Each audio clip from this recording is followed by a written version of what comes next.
So, hello everyone, welcome you back in our ongoing video lecture series in which we are decoding the syllabus of UPSC exam.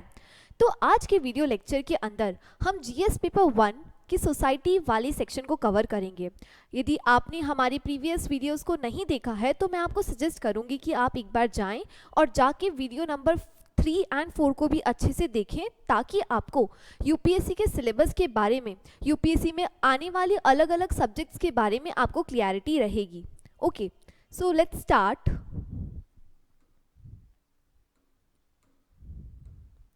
तो इस video के अंदर हम society को decode करने वाले हैं। सोसाइटी, जैसे मैंने आपको कल भी बताया था कि सोसाइटी का जो वेटेज है वो काफ़ी ज़्यादा है।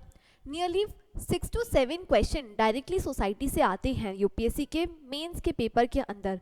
तो यदि आप इसे बहुत अच्छे से प्रिपेयर कर लेते हैं तो आप बहुत अच्छे स्कोर कर सकते हैं मेंस के अंदर। ठीक है, तो आज हम इसी को देखते हैं कि कौन कौन से टॉपिक्स हैं जो इम्पोर्टेंट हैं, हम इस सोसाइटी वाले सेक्शन को कैसे कवर कर सकते हैं और भी बहुत कुछ। तो वेटेज की बात करें तो जैसे मैंने कल भी आपको ये पाई चार्ट दिखाया था कि सबसे ज़्यादा वेटेज ज्योग्राफी का है। ज्योग्राफी के बाद जो वेटेज होता है वो फिर हिस्ट्री का है एंड देन सोसाइटी का है। लेकिन सोसाइटी ऐसा सब्जेक्ट है कि यदि हम उसके अंदर थोड़ा सा भी इनपुट दें तो हम बहुत अच्छा आउटपुट ले सकते हैं। यदि हम थोड़ी सी भी मेहनत कर लें तो हमें बहुत अच्छे रिटर्न्स मिल सकते हैं, क्योंकि यहाँ के जो टॉपिक्स होते हैं वो बहुत ईजीली हम प्रिपेयर कर सकते हैं और हमें ज़्यादा हमारे टाइम को इन्वेस्ट करने की ज़रूरत नहीं होती है। ठीक है, इसीलिए सोसाइटी बहुत इम्पॉर्टेंट है मेंस के लिए। तो जैसा यूपीएससी के नोटिफिकेशन के अंदर सोसाइटी के सिलेबस के सब पॉइंट्स हैं जिन्हें हम डिस्कस करेंगे। जैसे देखिए, सबसे फर्स्ट पॉइंट जो दे रखा है वो ये है कि the salient features of Indian society, diversity of India, the role of women and women organization, population and associated issues and poverty and developmental issues, urbanization and their problems and their remedies, effect of globalization on Indian society, social empowerment, communalism, regionalism and secularism।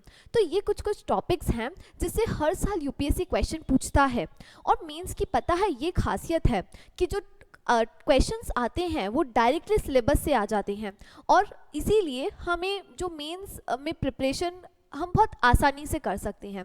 ठीक है, तो जैसे कि आप देखेंगे कि हर साल, हर 1-2 साल के अंदर सेक्युलरिज्म से क्वेश्चंस देखने को मिल जाएंगे। अर्बनाइजेशन बहुत ब्रॉड टॉपिक है, तो यहाँ से बहुत सारे क्वेश्चन हर साल देखने को मिलते हैं, not only in GS paper 1 but also in GS paper 3, also in essay, also in ethics. So इस वे में बहुत सारे अलग अलग क्वेश्चंस आप एक टॉपिक को पढ़ के सॉल्व कर सकते हैं।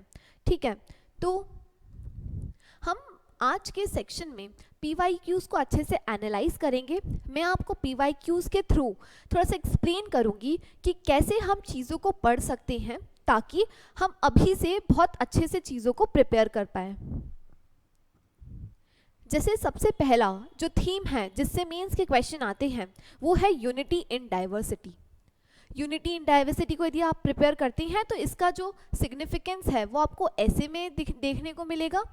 इवन इन एथिक्स चीज़ें रिपीट होती हैं। ठीक है, अब देखिए फर्स्ट क्वेश्चन, शायद ये 2016 में आया था, यूपीएससी ने पूछा, do we have the cultural pockets of small India all over the nation, elaborate with examples. ठीक है, तो अब इस क्वेश्चन को सॉल्व करने के लिए आपको जो सोसाइटी है उसकी ब्रॉडर अंडरस्टैंडिंग होना ज़रूरी है, तभी आप चीज़ों को बहुत अच्छे से सॉल्व कर पाएंगे।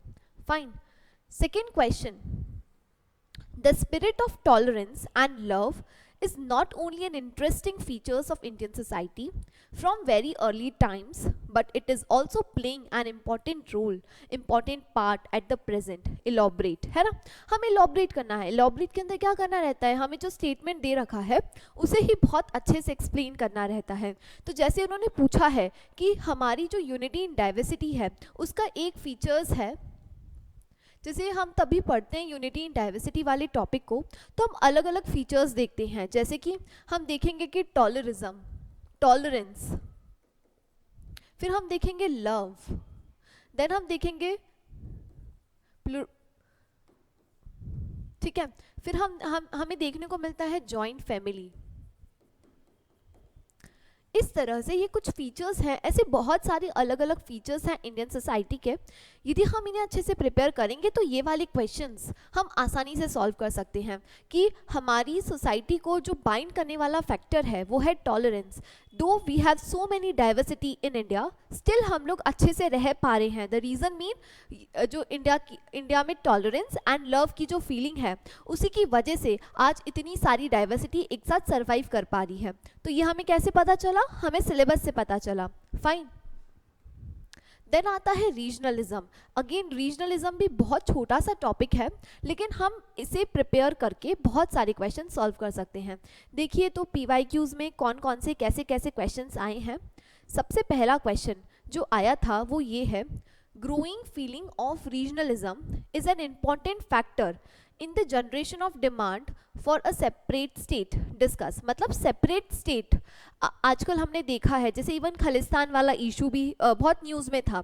तो चांसेस हैं कि 2024 के जो मेंस का एग्ज़ाम होगा उसके अंदर रीजनलिज्म से क्वेश्चन आ जाए। तो आपको रीजनलिज्म वाला टॉपिक प्रिपेयर कैसे करना है? आप क्या करेंगे? आप सबसे पहले इसकी डेफिनेशन याद करेंगे, देन आप आइडेंटिफाई करेंगे कॉजेज कि what are the causes of growing regionalism in India. ठीक है, इस तरह से आप कॉज को प्रिपेयर करें। फिर कॉजेज को भी नॉर्मली हमें प्रिपेयर नहीं करना है, हमें डिफरेंट डायमेंशंस को लेके चीज़ों को प्रिपेयर करना है। फॉर एग्जाम्पल आप देखें हिस्टोरिकल कॉज क्या हो सकते हैं, आप देखें कि इकोनॉमिकल कॉज क्या हो सकते हैं, आप देखें कि जोग्राफिकल कॉज क्या हैं, एडमिनिस्ट्रेटिव या गवर्नेंस रिलेटेड कॉजेज क्या हैं। तो इस तरह से आप 360 डिग्री डायमेंशंस को कवर कर सकते हैं। फिर आता है कॉजेज हो गया, देन हम डिस्कस करेंगे टाइप्स। टाइप्स क्या कौन कौन से होते हैं रीजनलिज्म के? एक होता है इंटर रीजनलिज्म, इंट्रा रीजनलिज्म, और भी अलग अलग टाइप होते हैं रीजनलिज्म के। तो हमें इसे देखना पड़ेगा। फिर हम देखेंगे कि गवर्नमेंट ने क्या स्टेप्स लिए हैं। अभी तक रीजनलिज्म वाली देखो, रीजनलिज्म एक तरह से पॉजिटिव फीलिंग है। मतलब रीजनलिज्म भी एक तरह से देखें तो दो टाइप के होते हैं, पॉजिटिव एंड नेगेटिव।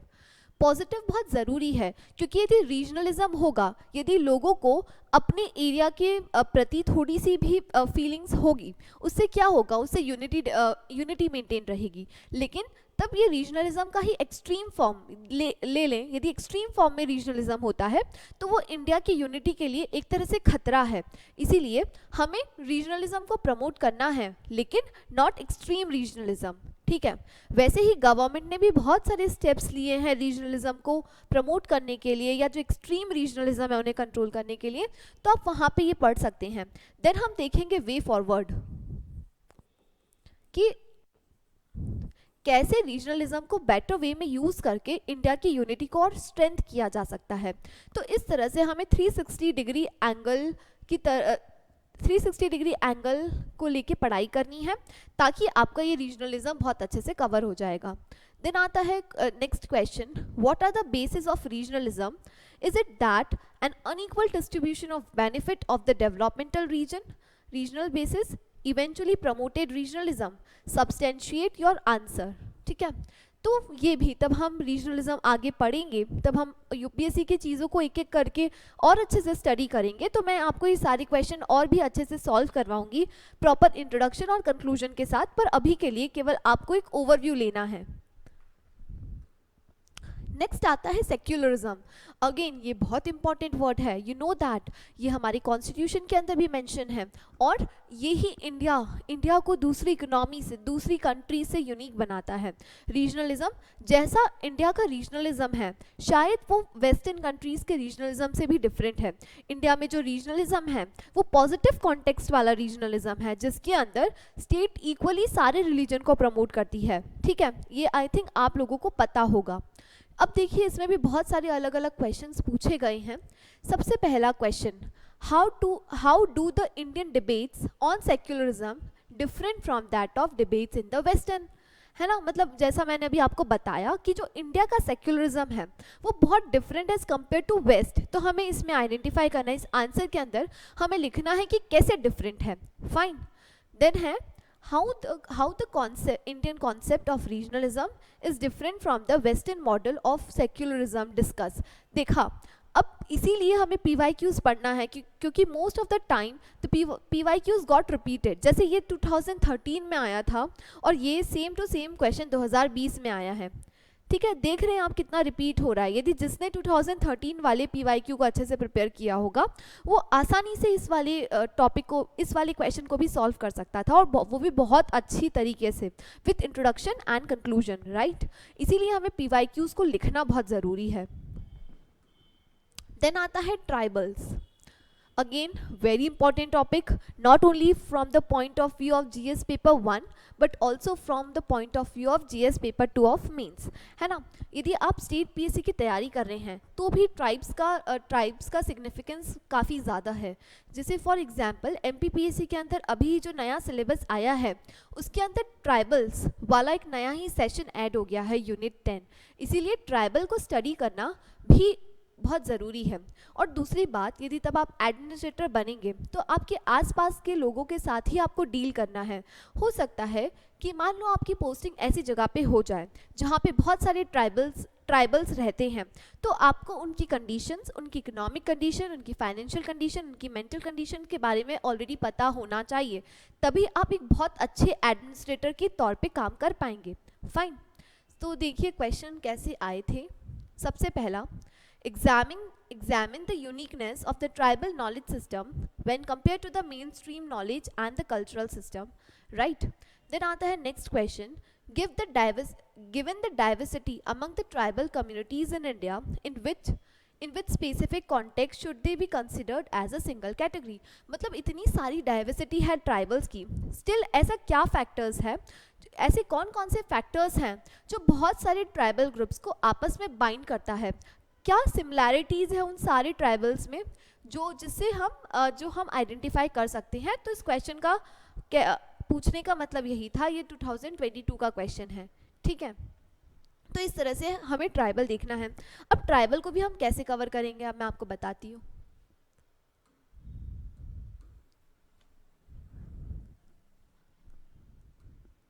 देखिए ट्राइबल्स, सबसे पहले तो हमें क्या करना है, हमें आइडेंटिफाई करना है। आइडेंटिफिकेशन, अब आइडेंटिफिकेशन भी हमें रेंडमली नहीं करना है, हमें आइडेंटिफिकेशन करने के लिए हम इसे और भी डिटेल में करेंगे। जैसे हम देखेंगे कि नॉर्थ इंडिया में कौन से ट्राइबल ग्रुप रहते हैं, सदर्न इंडिया, देन आता है हमारा ईस्टर्न इंडिया,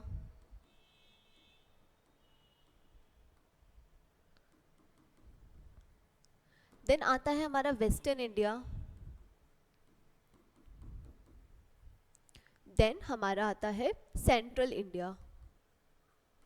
ठीक है, तो ये पांच रीजन वाइज हम स्टडी करेंगे कि नॉर्थ इंडिया में कौन कौन सी ट्राइब्स मिलती हैं, वहाँ पे क्या क्या प्रॉब्लम्स हैं, और गवर्नमेंट क्या कर रही है उन ट्राइबल्स कंडीशन को बेहतर बनाने के लिए, जो ट्राइबल रीजन है उनको बेहतर बनाने के लिए गवर्नमेंट और क्या क्या स्टेप्स ले रही है। तो ये सारी चीज़ें हमें पढ़नी होगी। तो हम क्या देखेंगे, हम कॉजेज देखेंगे उनके बैकवर्डनेस के,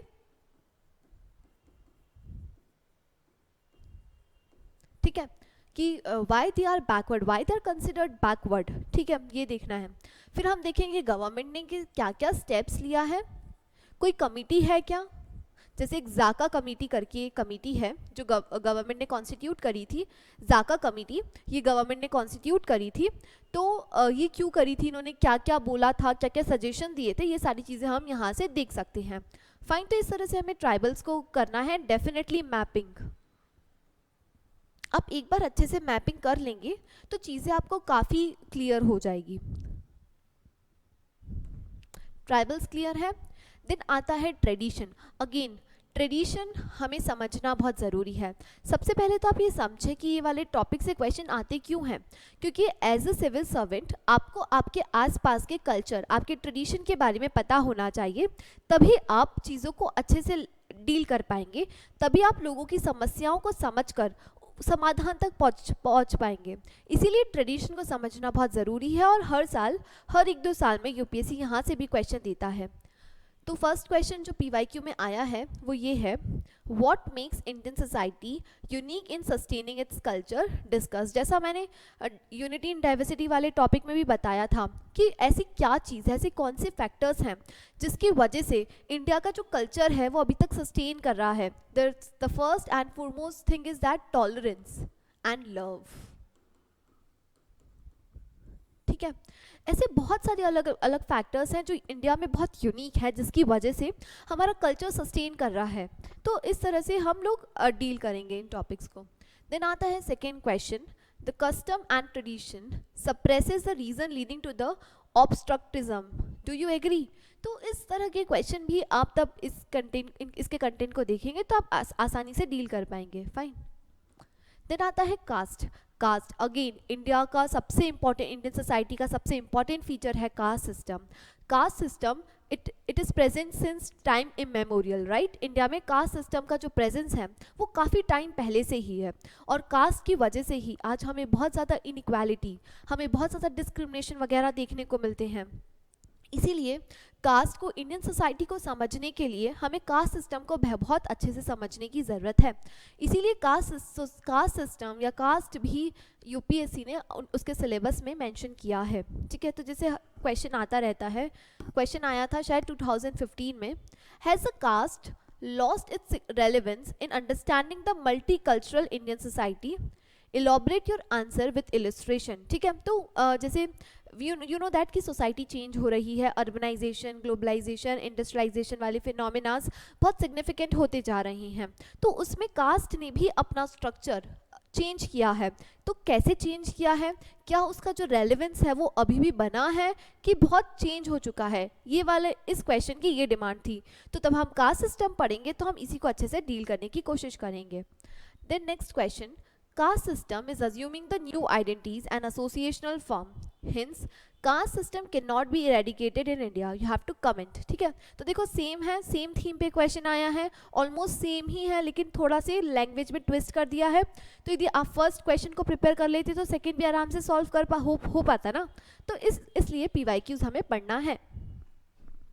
देखो कास्ट सिस्टम में भी हम क्या करेंगे कि what are the basis of caste system.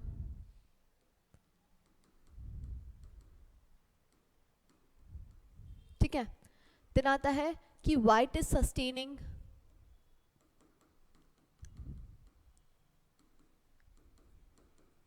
Till now. ठीक है, what are the measures taken so far.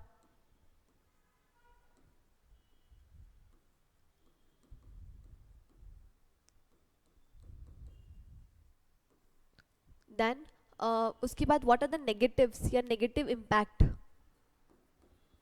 Of caste system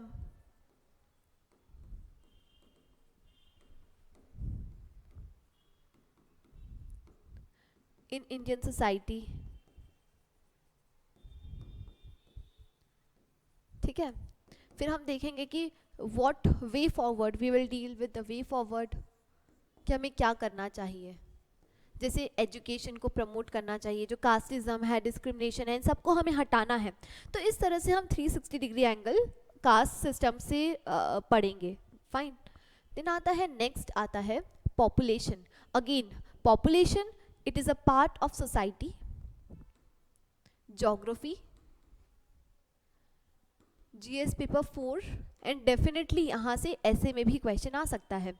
ठीक है, इसलिए पॉपुलेशन को हमें बहुत अच्छे से पढ़ना है। तो इसमें देखो क्वेश्चन कैसे पूछे गए थे, critically examine whether growing population is the cause of poverty और poverty is the main cause of population increase in India. ठीक है, तो देखो कैसे क्वेश्चन पूछा गया है, आपसे वो क्या चाहता है, वो आप यूपीएससी आपसे चाहता है, आपसे डिमांड करता है कि आप इतनी क्रिटिकल थिंकिंग कर पाते हैं कि नहीं कर पाते हैं, आप चीज़ों को आपस में इंटरलिंक कर पाते हैं कि नहीं कर पाते हैं। यदि आप कर पा रहे हैं मतलब आप इस सर्विस के लिए सूटेबल हैं। फाइन। नेक्स्ट क्वेश्चन आया था, discuss the main objectives of population education and point out the measures to achieve the them in India in detail. ठीक है, तो पॉपुलेशन एजुकेशन पे क्वेश्चन आ गया कि पॉपुलेशन को कैसे कंट्रोल करना है, पॉपुलेशन अवेयरनेस की, तो ये सारी चीज़ें हमें पॉपुलेशन एजुकेशन में देखने को मिलती है। फाइन, तो ये पॉपुलेशन हो गया, मैं बताती हूँ इसे कैसे कवर करना है।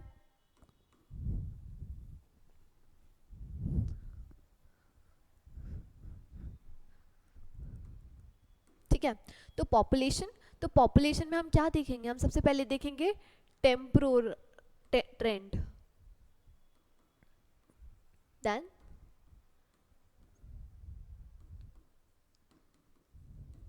ठीक है, तो इसके अंदर हम देखते हैं कि 1901 से जो इंडिया की पॉपुलेशन है उसका ट्रेंड कैसा रहा है, तो हम इसे ग्राफ की मेथड से स्टडी करते हैं। फिर आता है स्पेशल ट्रेंड, जिसके अंदर हम स्पेस या रीजन के अकॉर्डिंग देखते हैं, रीजन वाइज कि कहाँ पे पॉपुलेशन डेंसिटी ज़्यादा है। जैसे आप देखेंगे तो इंडिया में भी जो पॉपुलेशन का डिस्ट्रीब्यूशन है वो यूनिफॉर्म नहीं है, रेदर किसी किसी एरिया में बहुत ज़्यादा पॉपुलेशन मिलती है as compare to other areas. For example Delhi हो गया, बॉम्बे हो गया, तो कुछ फैक्टर्स हैं जिसकी वजह से वहाँ पे पॉपुलेशन ग्रोथ ज़्यादा है। तो वो क्या फैक्टर्स हैं, हम इस टॉपिक के अंदर डील करते हैं। ठीक है, तो ये हो गया। फिर हम देखेंगे causes of population rise, population growth, है ना। अब इसका ग्रोथ होगी तो उसका इम्पैक्ट क्या होगा, इम्पैक्ट ऑफ पॉपुलेशन ग्रोथ दोनों हो सकते हैं, पॉजिटिव इम्पैक्ट भी हो सकता है, नेगेटिव इम्पैक्ट भी हो सकता है। पॉजिटिव इम्पैक्ट की बात करें तो एक तरह से जो पॉपुलेशन है, राइजिंग पॉपुलेशन एक तरह से हमारे लिए ह्यूमन रिसोर्स है, एक तरह से हमारे लिए डेमोग्राफिक असेट है। लेकिन यदि ज़्यादा पॉपुलेशन ग्रो हो रही है as compare to the resources available, resources कम है और पॉपुलेशन की ग्रोथ ज़्यादा है, तो उससे क्या होगा, एक तरह से वो हमारे लिए डिजास्टर होगा, क्योंकि हम एक लिमिटेड रिसोर्सेज के अंदर बहुत सारे लोगों की नीड्स को फुलफिल करना है, जिसके कारण क्या होगा, इनइक्वालिटी, डिस्क्रिमिनेशन वगैरह। ठीक है, इसीलिए हमें इसे बहुत अच्छे से डील करना पड़ता है। फिर आता है कि what are the steps taken, government ने अभी तक क्या क्या लिया है। जैसे नेशनल पॉपुलेशन पॉलिसी 2000 में आई थी, तो उसमें क्या क्या फीचर्स थे, हम गवर्नमेंट कैसे पॉपुलेशन कंट्रोल कर रही है, क्या टारगेट्स हैं उनके, तो वो सारी चीज़ें हम इसमें देखेंगे। एंड फाइनली वे फॉरवर्ड, कि हम और क्या कर सकते हैं। ठीक है, तो अल्टीमेटली वे फॉरवर्ड यही रहता है कि we have to increase the awareness among the people, right. तो अवेयरनेस बढ़ाना बहुत ज़रूरी है, लेकिन हम केवल हाइपोथेटिकली लिखेंगे पॉइंट्स को और एकदम ब्लैंक स्टेटमेंट लिखेंगे तो उससे हमें मार्क्स नहीं मिलेंगे। यदि हम बोल रहे हैं कि that we have to increase the awareness, that you should quote the example from any state, कि किसी स्टेट ने कुछ किया हो तो आपको बेहतर मार्क्स मिलेंगे एज कम्पेयर टू दोज वो केवल अवेयरनेस के बारे में लिख के आएंगे। फाइन, देन आता है poverty again a very important topic. Even poverty GS paper 2 का भी पार्ट है, लेकिन यदि तब हम जीएस पेपर 1 में पॉवर्टी को डील करेंगे तो यहाँ पे हम देखेंगे कि क्या क्या कॉजेज हैं, क्या कोई जोग्राफिकल रीजन है, क्या सोसाइटी में ऐसे क्या चीज़ें रही हैं जिसकी वजह से पॉवर्टी है। लेकिन तब हम जीएस पेपर 2 में डील करते हैं तो जनरली ये बहुत गवर्नेंस रिलेटेड रीजंस होते हैं पॉवर्टी होने के, हम उस एंगल में लिखते हैं। और यहाँ पे जीएस पेपर 2 में हम जनरली स्कीम्स वगैरह कोट करते हैं ताकि हमारा जो आंसर है वो पॉलिटिकल पॉइंट ऑफ व्यू से थोड़ा सा लगे। फाइन, देन देखो क्वेश्चन जो पूछा है, despite implementation of various programmes for eradication of poverty by the government in India, poverty is still existing, explain by giving reasons. ठीक है, तो उन्होंने पूछा है कि बहुत सारे गवर्नमेंट ने मेजर्स लिए। देखो तब हमारा देश इंडिपेंडेंट हुआ था, तब हमें आज़ादी मिली थी, तब इंडिया की जो स्थिति थी वो काफ़ी ख़राब थी, हमारे पास बहुत सारे रिसोर्सेज नहीं थे, इवन फेमाइन जैसी कंडीशन भी हमें देखने को मिली थी। इसीलिए गवर्नमेंट ने बहुत सारे पहले से ही प्रोएक्टिवली स्टेप्स लेने स्टार्ट कर दिए थे पॉपुलेशन को कम करने के लिए, पॉवर्टी को कम करने के लिए। लेकिन फिर भी पॉवर्टी अभी तक सस्टेन कर रही है, तो क्या रीजंस हैं, तो हम इसे बहुत ज़्यादा करेंट ओरिएंटेशन के थ्रू हमें इस आंसर को डील करना पड़ेगा। फिर आता है next question, COVID-19 pandemic accelerated the class inequality and poverty in India. Comment, ठीक है। तो इस तरह से पॉवर्टी पे क्वेश्चन आते हैं और वही इसका भी वही स्ट्रक्चर होगा कि आपको कॉजेज डिस्कस करना है, देन गवर्नमेंट ने क्या क्या स्टेप्स लिए हैं, वो जो गवर्नमेंट की स्कीम्स हैं उसमें क्या लकूनाज हैं, क्या चैलेंजेस हैं और क्या क्या लूप होल्स अभी भी बाकी हैं, और जो लूप होल्स हैं उन्हें हम कैसे और अच्छे से डील कर सकते हैं या कैसे हम उसे ओवरकम कर सकते हैं। फाइन। देन आता है अर्बनाइजेशन। अर्बनाइजेशन के अंदर, अर्बनाइजेशन ये भी बहुत ब्रॉड टॉपिक है, तो इसके अंदर बहुत सारी चीज़ें कवर होती है। जैसे क्वेश्चन आया था, major cities of India are becoming more vulnerable to the flood condition, discuss, ठीक है। Write a brief background of the quality of urban life in India, introduce the objective and the strategy of smart city programme. Then आता है, the growth of cities as an IT hub has opened up the new avenues employment but also has created new problems. तो देखो, cities की growth होने के कारण एक तरह से एम्प्लॉयमेंट भी जनरेट हो रहा है और प्रॉब्लम्स भी क्रिएट हो रही है। तो we have to illustrate this with the examples. The ideal solution of depleting the groundwater resources in India is a water harvesting system. How can it made effective in the urban areas? तो मतलब जैसे ground water depletion हो रहा है, ground water resources का depletion हो रहा है, तो उसके लिए सबसे बेस्ट मेथड है क्या? Water harvesting system. जैसे गुजरात में, राजस्थान में ये वाटर हार्वेस्टिंग सिस्टम को बहुत अच्छे से, ये जो पॉलिसीज़ है इसको बहुत अच्छे से इम्प्लीमेंट किया जा रहा है। तो हम क्या और कर सकते हैं ताकि इस सिस्टम को इफेक्टिव बनाया जा सके अर्बन एरियाज़ में, ठीक है। तो ये क्वेश्चन था, how is the efficient and affordable urban mass transportation key to the rapid economic development of India, ठीक है। तो ये भी ट्रांसपोर्टेशन, जो अर्बन ट्रांसपोर्टेशन है उससे क्वेश्चन आ गया। तो इस तरह से आपको अर्बनाइजेशन पढ़ना है। तो इसके अंदर भी हम देखेंगे कॉजेज, देन हम देखेंगे व्हाट आर द प्रॉब्लम्स, ठीक है। इसका जो इम्पैक्ट होता है वो क्या है, पॉजिटिव भी होगा, नेगेटिव भी होगा, ठीक है। Then we talk about way forward and steps taken by government.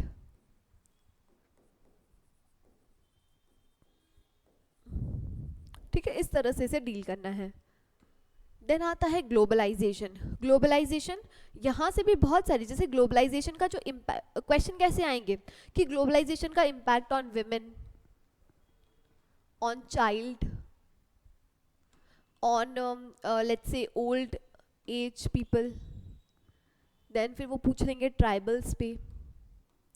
तो इस तरह से क्वेश्चन आते हैं कि आपको लिंक करना है कि ग्लोबलाइजेशन का इम्पैक्ट सबसे इम्पॉर्टेंट इंडियन सोसाइटी पे कैसे पड़ा है, ठीक है।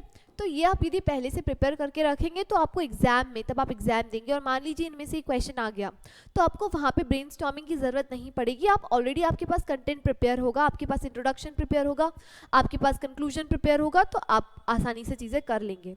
जैसे देखिए, critically examine the effect of globalization on the aged population in India. To what extent the globalization has influenced the core of the cultural diversity in India? देखा, कल्चर पे आ गया impact. Discuss the positive and negative effect of globalization on women in India, ठीक है। Globalization is generally said to promote the cultural homogenization, but due to their cultural specificities appears to be strengthening the Indian society, ठीक है। Are we are losing our local identity for the global identity discuss, ठीक है। तो ये सारे questions आ चुके हैं, ये सारे PYQs हैं। यदि आपने भी ग्लोबलाइजेशन वाले टॉपिक को कवर कर लिया है तो आप you can try to write the answers of this question. Then आता है सबसे इम्पॉर्टेंट पार्ट, आंसर स्ट्रक्चरिंग, कि सोसाइटी के क्वेश्चन आए तो हमें उन्हें स्ट्रक्चर कैसे करना है।